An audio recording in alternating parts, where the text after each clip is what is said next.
So guys, pasyalan natin yung garden ko. So ito yung tanim kong blackberry. Yan. Masipag siya magbunga. So itong klaseng blackberry na to, twice siya namumunga sa isang taon. So spring at saka late summer. Laki oh. Ay, may gagamba.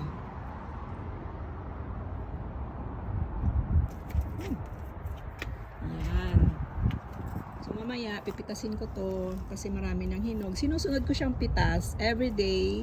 Nakakapitas ako ng isang mangkok pang pwedeng ilagay sa cereal, sa oatmeal, di kaya ginagawa kong smoothie, o di kaya kinakain ko siyang fresh. Yun. So yun lang guys.